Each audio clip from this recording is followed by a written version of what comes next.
পশ্চিমবঙ্গের অবস্থা দেখেন, এই গেরুয়া দল বিজেপি সেখানে মুসলমানদের ব্যবসা প্রতিষ্ঠানগুলো যেভাবে ভেঙে ফেলছে কল্পনাও করা যায় না। আওয়ামী লীগ, ফ্যাসিস্ট আওয়ামী লীগ ভারতীয় ইশারায় ওই বিজেপির মতোই বাংলাদেশকে শাসন করেছে। জামাত ইসলামও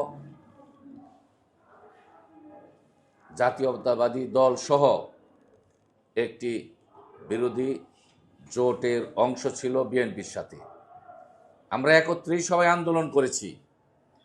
বিএনপির নেতাকর্মীদের সাথে আমার যেরকম সম্পর্ক, জামাতের নেতাকর্মীদেরও সাথেও আমার এলাকায় এবং ঢাকা শহরে আমার সাথে একই রকম সম্পর্ক বজায় রেখে আমরা কাজ করেছি, একে অপরের সুখ দুঃখে কাজ করেছি।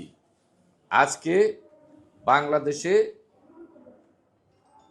ফ্যাসিস্ট আওয়ামী লীগ নাই, তাই আজকে জামাত ইসলাম এবং বাংলাদেশ জাতীয়তাবাদী দল আলাদাভাবে নির্বাচন করেছে। এই নির্বাচনে যারা নির্বাচিত হয়ে জাতীয় সংসদে গিয়েছেন তাদের সকলকে আমার ব্যক্তিগত পক্ষ থেকে অভিনন্দন জানাই।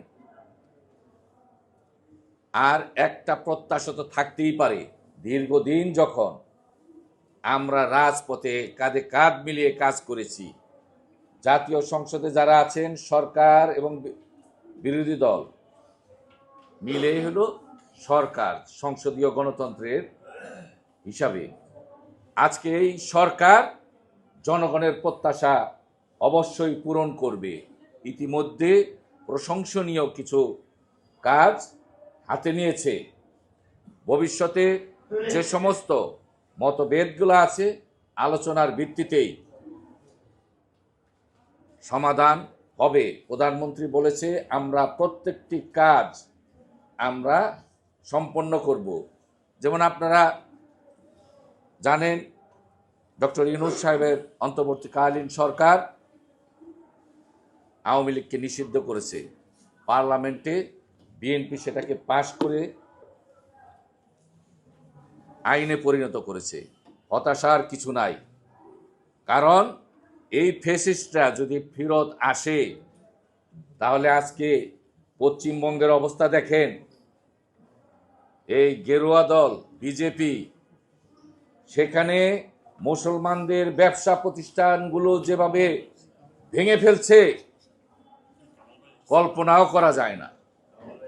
সেখানে দাঙ্গা চলছে।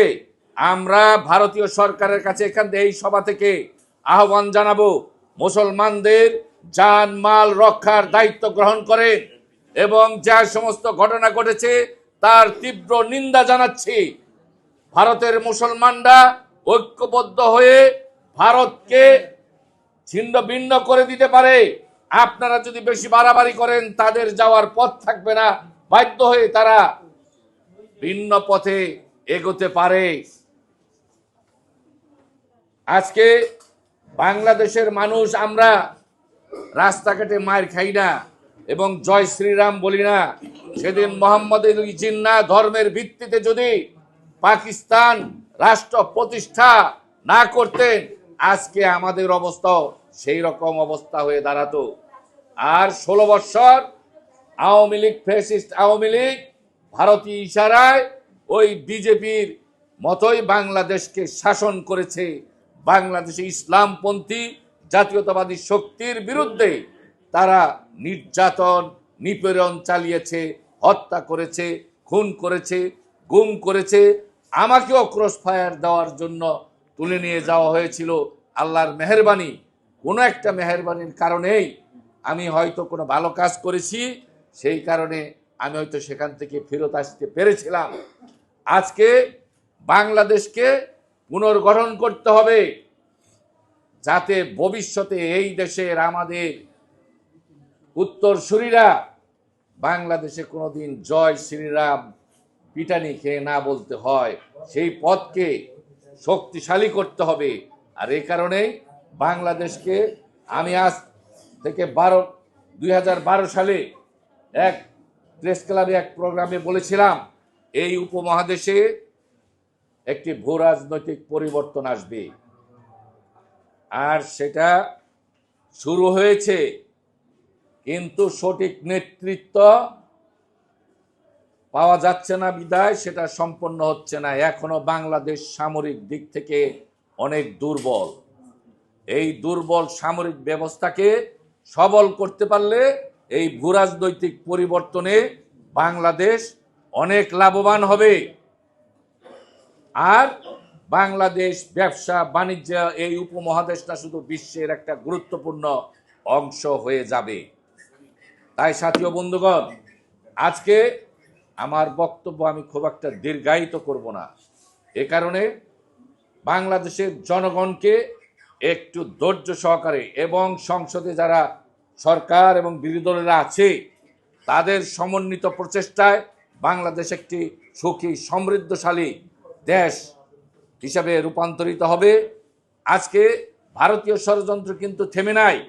আজকে অনেক জায়গায় ভারতীয়রা বাংলাদেশি মেয়েদেরকে বিবাহ করে ফ্ল্যাট কিনছে। এই বিষয়গুলো আজকে যারা সাংবাদিক বাইরে আছেন, মিরপুর 1 নম্বরে এইরকম একটি বিচার আমার কাছে এসেছে, কিন্তু খোঁজ খবর নিয়ে যা জানতে পারলাম ওই বাড়িতে, ওই পাশের বাড়িতে এই ভারতীয়রা আগে এরকম সংঘবদ্ধভাবে থাকতো এবং আশেপাশে ফ্ল্যাট কিনছে এবং সারা ঢাকা শহরেই তারা ফ্ল্যাট কিনে বাংলাদেশি মেয়েদের বিয়ে করে ওই বাড়িতে থাকছে এবং ভারত থেকে লোক এনে এখানে তারা জড়ো করবে। তাই এটা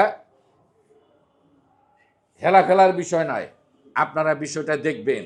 আর বাংলাদেশের সবচেয়ে বড় ফসল হলো বোরো ফসল। আজকে 25,000 হেক্টর